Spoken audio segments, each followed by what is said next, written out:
सच्चिदानंद सद्गुरु साईनाथ महाराज की जय. ஓம் சாய்ராம். ஸ்ரீ சாய் சச்சரிதம் ஓவிகள் கருத்துரை அத்தியாயம் 27. தீட்சை அனுகிரக தானம். ஸ்ரீ கணேசனை வணங்குகின்றேன். அறிவை அளிப்பவளான அன்னை ஸ்ரீ சரஸ்வதி தேவியை வணங்குகின்றேன். ஸ்ரீ குருதேவரை வணங்குகின்றேன். ஸ்ரீ குல தேவதையை வணங்குகின்றேன். ஸ்ரீ சீதா ராமச்சந்திரனை வணங்குகின்றேன். ஸ்ரீ சத்குரு சாய்நாத் மகாராஜை வணங்குகின்றேன். பல மகான்கள் அருளை வழங்குவதற்கு பல வழிகளை கொண்டுள்ளனர். ஆனால் பாபாவின் வழி வேறுபட்டது. சிரித்து விளையாடியவாறே எளிதாக பக்தர்களுக்கு அருளினார். ஒரு முறை திருமதி காப்பர்டே நைவேத்தியத்திற்காக சர்க்கரை நீர், பாகு, பூரி, பருப்பு, பாயசம், அப்பளம் போன்ற உணர்வுகளால் நிரப்பப்பட்ட தட்டை கொண்டு வந்தார். தட்டு வந்தவுடன் பாபா தனது கம்பெனியினுடைய சட்டைகளை சுருட்டி விட்டு உணவை ஆர்வத்துடன் உண்பதற்கு இருக்கையில் இருந்து எழுந்தார். தினசரி உணவருந்தும் இடத்திற்கு சென்ற பாபா அந்த தட்டை தன்னை நோக்கி இழுத்து கொண்டார். தட்டில் இருந்த துணியை நீக்கிவிட்டு உடனடியாக சாப்பிட ஆயத்தமானார். மற்ற பக்தர்களும் இத்தகைய நைவேத்திய தட்டுகளுடன் வருவது வழக்கம். இந்த தட்டை விட தரமான உணவுப் பொருள்கள் அவற்றில் இருந்தன. ஆனால் பல சமயங்களில் அவை அப்படியே கிடக்கும். அப்படியானால் பாபா ஏன் இந்த தட்டின் மீது இவ்வளவு விருப்பம் கொண்டுள்ளார்? ஒரு உலக மனிதன் வலது இடது குறைவாக அதிகமாக செய்வது இயற்கையானது. ஆனால் எல்லாவற்றிலும் சமபாடு கொண்ட மகான்களால் இத்தகைய வரிகளாக பிரிப்பது முற்றிலும் தடை செய்யப்பட்டுள்ளது. எனவே இந்த நடத்தையை பார்த்த மாதவராவ் உடனடியாக ஸ்ரீ சாயி சமர்த்திடம், பாபா ஏன் இந்த பாரபட்சம் என்று கேட்டார். உங்களுக்கு நைவேத்தியமாக எல்லா பக்தர்களின் தட்டுகளையும் அப்படியே கிடக்கச் செய்கின்றீர்கள். சில சமயங்களில் வெள்ளித்தட்டிலே கொண்டு வரப்பட்ட பிரசாதத்தை கூட நிராகரித்து விட்டு காப்பரடே பாய் தட்டு வந்ததும் சாப்பிட தயாராகின்றீர்கள். என்ன ஆச்சரியம்! இந்த தட்டிலே என்ன விசேஷம் உள்ளது என்று கேட்டார். மாதவராவ் மேலும் கூறினார், உமக்கு ஏன் இந்த காப்பரடே பாயினுடைய உணவு மிகவும் பிடிக்கும்? தேவா, உங்களுடைய இந்த வேலையினுடைய ஆழமான ரகசியம் என்ன? உங்கள் விருப்பு வெறுப்புகளில் நாங்கள் மிகவும் ஆச்சரியப்படுகின்றோம். உங்களின் இந்த நடத்தையை எங்களுக்கு விளக்கவும் என்றார். இந்த விருப்பு வெறுப்பை நீங்கள் எப்படி வளர்த்து கொண்டீர்கள்? அப்போது பாபா கூறினார், ஷமா, இந்த உணவினுடைய முக்கியத்துவத்தை பற்றி நான் உனக்கு என்னவென்று சொல்ல முடியும்? நைவேத்தியம் கொண்டு வந்த இந்த பெண் தனது முந்தைய ஜென்மத்திலே ஒரு கொழுத்த பசு, ஒரு வணிகருக்கு புதிய பால் கொடுத்து கொண்டிருந்தாள். பின்னர் நீண்ட நாட்களுக்கு பிறகு அவள் ஒரு தோட்டக்காரனுடைய வீட்டிலே மனித உருவிலே பிறந்தாள். பின்னர் அவள் சத்திரிய வம்சத்திலே பிறந்து ஒரு வைசியனுடைய மனைவியானாள். அதற்கு பிறகு அடுத்த பிறவியிலே அவள் ஒரு பிராமணனுடைய வீட்டிலே பிறந்தாள். அவளுக்கு பல பிறவிகள் உண்டு, தோன்றிக்கொண்டே இருந்தாள். எனவே அவள் கொண்டு வந்த 2 கவள உணவை மகிழ்ச்சியுடனும் திருப்தியுடனும் சாப்பிட அனுமதிக்கவும் என்றார். இவ்வாறு கூறிய பாபா திருப்தியுடன் உணவை முடித்தார். கைகளையும் முகத்தையும் கழுவிவிட்டு திருப்தியுடன் ஏப்பம் விட்டு அரியணையிலே வந்து அமர்ந்தார். பின்னர் திருமதி காப்பரடே பாபாவை வணங்கி பாபாவினுடைய பாதங்களை பிடித்துவிடும் வேலையை செய்ய ஆரம்பித்தார். அதே நேரத்திலே பாபா திருமதி காப்பரடேயிடம் அவளுடைய நலன் பற்றி கேட்க ஆரம்பித்தார். திருமதி காப்பரடே பாபாவினுடைய பாதங்களை பிடித்து கொண்டிருந்த கைகளை பிடித்துவிடும் சேவையை பாபா செய்து கொண்டிருந்தார். பக்தன் கடவுளுக்கு சேவை செய்யும் காட்சியையும் பக்தனுக்கு கடவுள் சேவை செய்யும் காட்சியையும் பார்த்த மாதவராவ் மனதிற்குள் ஒரு வேடிக்கையான அலை அவருடைய மனதிலே ஏற்பட்டது. மாதவராவ் கூறினார், தேவா, எல்லாம் நல்லபடியாக போகின்றது. என்ன வேடிக்கையாக இருக்கின்றது? உங்களுடைய ஒருவரை ஒருவர் அன்பை வெளிப்படுத்துவதை பார்த்து நான் ஆச்சரியப்படுகின்றேன் என்றார். திருமதி காப்பர்டேயினுடைய சேவை மனப்பான்மையை கண்டு பாபா தனது இதயத்தில் மிகவும் மகிழ்ச்சி அடைந்தார். ராஜாராம் ராஜாராம் என்ற மந்திரத்தை உச்சரிக்குமாறு திருமதி காப்பர்டேக்கு அறிவுரை கூறினார். பாபா சொன்னார், ராஜாராம் ராஜாராம் என்ற மந்திரத்தை உன்னுடைய வாயால் தொடர்ந்து ஜபிக்கவும். இது உனது வாழ்க்கையை வெற்றியடைவதற்கு உதவும். உனது மனதிற்கு நிலைத்தன்மையும் அமைதியும் கிடைக்கும். நீ முக்தி அடைவாய் என்று கூறினார். பாபாவினுடைய இனிமையான குரலினுடைய தாக்கம் தனித்தன்மை வாய்ந்ததாகவும் இதயத்தை தொடுவதாகவும் இருந்தது. அவரது குரலினுடைய தாக்கத்தால் ஒரு கணத்திலே அவர் சக்தி பாத்தை, அதாவது சக்தியை பக்தன் மீது செலுத்தினார். இவ்வாறாக பக்தர்களின் அனைத்து விருப்பங்களையும் நிறைவேற்றி பக்தர்களுக்கு நிச்சயமான மகிழ்ச்சியை வழங்குபவரும் ஆன்மீக முன்னேற்றத்தை ஏற்படுத்துவோருமான இந்த இரக்கமுள்ள சாயி சமர்த் பகவான் நமக்கு துணையாக இருக்கின்றார். பக்தர்களின் நலனை கருத்தில் கொண்டும் அன்போடும் கேட்போர் மீது பணிவான மனப்பான்மையோடும் எனது போதனைகளை நடைமுறைப்படுத்துமாறு கேட்டுக்கொள்கின்றேன். வெள்ளத்தினுடைய இனிப்பு சுவையில் மிகவும் பற்றுக்கொண்ட எறும்பு அதனுடைய நுனி உடைந்தாலும் வெள்ளத்தை வாயிலிருந்து விடாது. அந்த எறும்பை போலவே சாயினுடைய பாதங்களிலே நம்முடைய மனநிலையும் அன்பையும் பக்தியையும் சமர்ப்பித்து அருளையும் கருணையும் கொண்ட சாயிநாதர் பக்தர்களை நிச்சயம் காப்பார். இதிலே முழு நம்பிக்கை கொள்ளுங்கள். குருவும் பக்தனும் தனித்தனி ஆளுமைகள் அல்ல. குருவுக்கும் பக்தனுக்கும் இடையே ஒற்றுமை நிலவுகின்றது. இருவருமே தங்களுடைய இருப்பு ஒன்றோடு ஒன்று இணைந்திருக்கின்றார்கள். இருவரின் ஒற்றுமையும் ஒற்றை உருவத்தையும் உடைக்க முடியாது மற்றும் மாற்றவும் முடியாது. யாரேனும் அவர்களின் இருப்பை வலுக்கட்டாயமாக பிரிக்க முயற்சித்தால் அவர் அவமானத்தை மட்டுமே சந்திக்க நேரிடும். மேலும் அவரது பெருமை சிதைந்து விடும். குருவும் சீடனும் தங்களை வேறு வேறு என்று கருதினால் குருவும்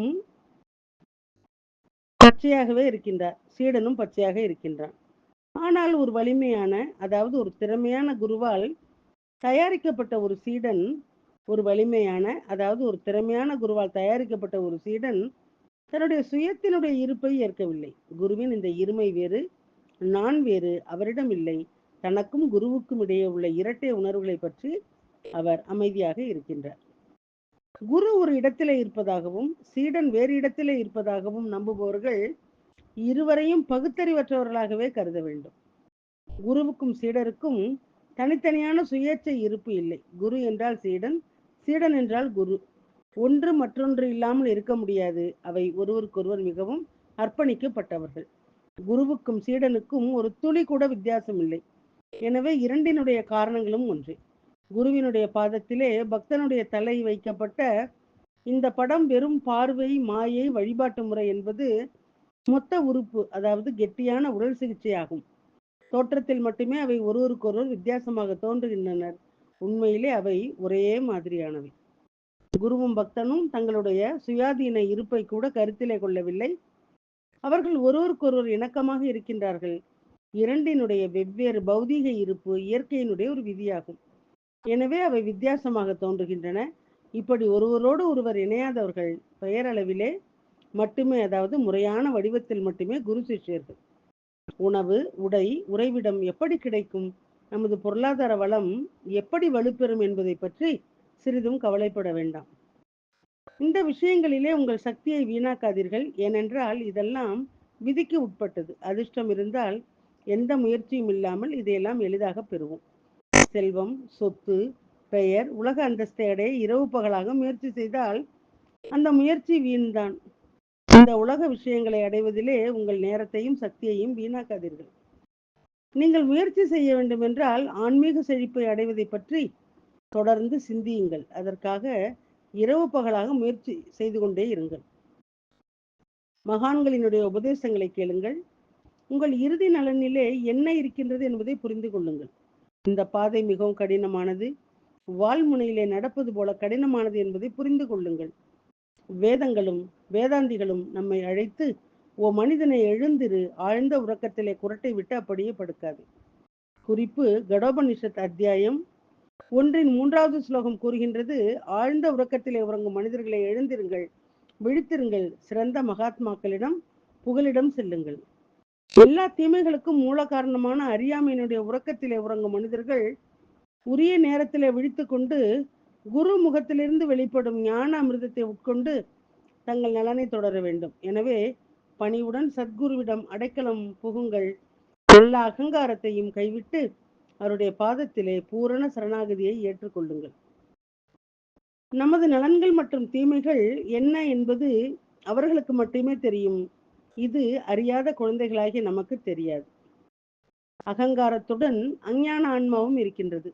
அகங்காரம் இல்லாத சர்வஞானியான சிவாத்மாவும் இருக்கின்றது. இவை இரண்டையும் இணைக்க ஒரே வழி குரு. ஆன்மாவை சிவனிடம் ஒப்படைப்பது, இதுவே மனித வாழ்வினுடைய அடிப்படை நோக்கமாகும்.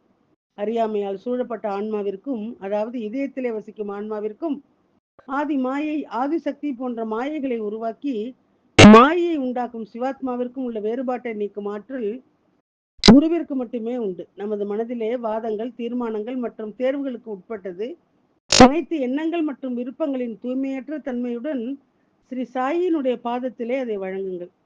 பிறகு அந்த பாதங்களில் இருந்து இருவரும் உத்வேகமும் வேறுபாடு பெறும் பொழுது அந்த மனதினுடைய ஆணவம், எண்ணங்கள் மற்றும் விருப்பங்கள் அனைத்தும் முடிவடையும். சாயினுடைய எல்லா வேலைகளையும் செய்பவர் ஆவார். அதே போல சாயினுடைய பாதத்தில் மட்டுமே உங்கள் கடமையையும் செயல் ஆற்றலையும் வழங்குங்கள். பிறகு சாயினுடைய கட்டளைப்படியும் சாயி அளித்த ஞானத்தின்படியும் நடந்து கொள்ளுங்கள். சாயினுடைய கட்டளைப்படி மட்டுமே வேலை செய்யுங்கள். பகவான் சாய் உலகத்தை கட்டுப்படுத்துவார் மற்றும் இறையாண்மை இந்த உலகிலே அனைத்து செயல்களும் சாயினுடைய கட்டளைப்படியே நடைபெற்று வருகின்றன. எனவே உங்கள் வாழ்க்கையினுடைய அனைத்து சூத்திரங்களையும் சாயினுடைய கைகளிலே வைத்து உங்களுக்காக எந்த கடன்களையும் எடுத்துக்கொள்ளாமல் சாயினுடைய அறிவுறுத்தலின்படி நடந்து கொள்ளுங்கள். அப்போது எந்த முயற்சியும் இல்லாமல் நமது மகிழ்ச்சி நம்முடைய கைகளிலே வந்து சேரும், அது நிச்சயம். ஆனால் செயல்களை செய்பவன் என்று எண்ணி நான் இதை செய்தேன் அதை செய்தேன் என்று பெருமை பேச தொடங்காதீர்கள். அதன் பலனாக அதன் தீய விளைவுகளை நீங்கள் அனுபவிக்க நேரிடும். மாயை மற்றும் பற்றுதல் ஆகிய இருண்ட இரவிலே இந்த ஹேமாத் பந்த் ஒரு புறம் அல்லது மறுபுறம் சோம்பேறியாக படுத்திருந்தாலும் எந்த பிரார்த்தனையும் இல்லாமல் ஹரி குருவினுடைய ஆசீர்வாதத்தை பெற்றார். இந்த தெய்வீக விதியினுடைய விளையாட்டாகவும் இருக்கலாம். ஏனென்றால் நான் எந்த பயிற்சியும் அல்லது முயற்சியும் செய்யாவிட்டாலும் ஸ்ரீ சாய் அவர்களே என்னை அவருடைய தனிப்பட்ட வேலையை செய்ய தேர்ந்தெடுத்து என்னை காப்பாற்றி என்னை பெருமைப்படுத்தினார். மற்றபடி சாயினுடைய ஆசீர்வாதத்திற்கு நான் தகுதியானவன் அல்ல. பக்தர்களுடைய முக்திக்காக ஸ்ரீ சாய் சச்சரித்தை எழுத முடிவு செய்து என்னை பேனாவாக்கி தகுதியில்லாத நிலையிலும் என்னை தேர்ந்தெடுத்து என்னை ஊடகமாக வைத்து இந்த கிரந்தத்தை எழுதச் செய்தார். தியான சூத்திரங்களிலே எழுதப்பட்ட விசேஷ உணர்வுகளுடன் வழங்கப்படும் மனம் கமழும் பக்தி கதைகளினுடைய அழகிய மாலை. அன்புள்ள மலர்களாலான அழகான மாலையை சாயிக்கு சமர்ப்பிக்க வாருங்கள். வாருங்கள், இந்த மாறுபட்ட கதைகள் மூலம் சுய உணர்வு, சுய ராஜ்யத்தினுடைய சிம்மாசனத்தை அடைவோம். உங்களுடைய உண்மையான சுயத்தை அடையாளம் கண்டு அந்த வடிவத்திலே மட்டுமே மூழ்கி விடுங்கள். ஆன்மாவினுடைய பேரின்பத்திலே ஆசையற்ற அகங்காரமற்ற தூய்மையாகி சிறந்த மகிழ்ச்சியையும் இதயத்திலே சேமித்து வைக்கவும். இது மிகவும் ஆழமான மற்றும் தனித்துவமான சாய் சச்சரித்திரம். அடுத்த அத்தியாயங்களில் உள்ள கதைகளை மிகவும் தனித்துவமானவை மற்றும் உள்நோக்கத்தை தூண்டுகின்றன. நம்முடைய வாழ்விலே ஒவ்வொரு நொடியையும் தூய்மையாக்க அமைதியுடனும் அவற்றை கேட்போம். அடுத்த அத்தியாயத்திலே பாபா ஒரே இடத்தில் அமர்ந்திருக்கும் போது வெவ்வேறு இடங்களுக்கு சென்று தனது 3 பக்தர்களுக்கு எப்படி உண்மைகளை சொல்கின்றார் என்ற அதிசயத்தை அனுபவியுங்கள். இந்த அத்தியாயத்திலே அத்தியாயம் 28வது முதலிலே லாலா லட்சுமி சந்திற்கு எப்படி சாயி ஒரு உதாரணம் கொடுத்து அன்பினுடைய இழையிலே பிணைக்கப்பட்டார், அவருக்கு எப்படி நித்திய மகிழ்ச்சிக்கான பாதை காட்டப்பட்டது என்ற கதை வரும். அதே போல புர்ஹான்பூரை சேர்ந்த ஒரு பெண் கனவிலே அவளிடம் சென்று கிச்சடி கேட்டதையும் அவர் அவளை தரிசனம் செய்ய தூண்டியதையும் பற்றிய அற்புதமான கதையும் இருக்கும். அதே போல பக்தர் மேகாவினுடைய கனவிலே சென்று திரிசூலத்தை கோடிட்டு காட்டும் கனவு உதாரணத்தை கொடுத்தார். அந்த அனுபவத்துடன் அவருக்கு சங்கரரின் சிவலிங்கமும் கிடைத்தது. இந்த மிக அழகான கதையும் வரும். தனித்துவம் மிக்க அனுபவத்தை தரும் இது போன்ற பல கதைகளை வரப்போகின்றன. பக்தியுடன் அவற்றை கேட்பது கேட்பவர்களுக்கு பலனளிக்கும். கடலிலே கலந்த பிறகு உப்பு கட்டி எப்படி இல்லாமல் போகின்றதோ அதுபோல இந்த ஹேமாத் பந்தும் சாயினுடைய முழு சரணாகதியிலே இருக்கின்றேன். சாயினுடைய பாதங்களிலே எனது அகந்தையை முழுவதுமாக மூழ்கடித்து மிகுந்த பக்தியுடன் அவரை வணங்கி நல் இணக்கத்தினுடைய மகிழ்ச்சியை அனுபவிக்கின்றேன். ஹே சாய் தேவா, இரவும் பகலும் உன்னை மட்டுமே தியானிக்க அனுமதிக்கின்றேன். உன்னுடைய அழகிய வடிவத்தை தவிர வேறு யாரையும் என்னுடைய மனதில் நுழைய விடாது. கவனமாக இரு. என்னுடைய மனம் எப்போதும் உனது தியானத்திலே ஆழ்ந்திருக்கட்டும் என்று சாயினுடைய பாதத்திலே இன்னொரு வேண்டுகோள் விடுவிக்கின்றேன். எனது கடந்த கால செயல்கள் அனைத்தும் அழிக்கப்படட்டும். எனக்கு எதிர்காலம் இல்லாமல் இருக்கலாம். என்னுடைய எதிர்காலம் அழியட்டும். எதிர்காலம் இருக்கக்கூடாது. அதாவது என்னுடைய இருப்பு உங்கள் இருப்பிலே கலந்து பிறப்பு மற்றும் இறப்பு சுழற்சியில் இருந்து நான் விடுவிக்கப்பட வேண்டும். எனது கடந்த காலம், அதாவது எனது கர்மாவினுடைய அனைத்து பாவங்களும் எரிந்து போகட்டும். எனது எதிர்காலம், அதாவது எனது முந்தைய பிறவிகள் இருக்கக்கூடாது. இந்த இரண்டுக்கும் இடையிலே எனது நிகழ்கால ஜென்மம், எனது முழு வாழ்க்கை, அதாவது நிகழ்காலம் எப்பொழுதும் சாயி சத்குருவினுடைய பாதத்திலே ஆழ்ந்திருக்க வேண்டும். இதுவே உங்கள் பாதத்திலே என்னுடைய பிரார்த்தனை. துறவிகள் மற்றும் மகான்களுக்கு உத்வேகமாக நேரடி நிலை வந்த ஒரு பக்தரான ஹேமாத் பந்த் எழுதிய ஸ்ரீ சாய் சச்சரித்ராவினுடைய 27வது அத்தியாயம் தீட்சை அனுகிரக தானம் இங்கே நிறைவடைகின்றது. ஸ்ரீ சத்குரு சாய்நாதார் பணமஸ்து. சுபம் பவது. அத்தியாயம் 28 ஒப்புமை சுட்டி காண்பித்தல், ஓவிகள் மற்றும் கருத்துரை. அடுத்த தொடரிலே கேட்கலாம். சாயியை பணிவோம். சாந்தி நிலவட்டும். ஓம் சாய்ராம். श्री सच्चिदानंद सद्गुरु साईनाथ महाराज की जय।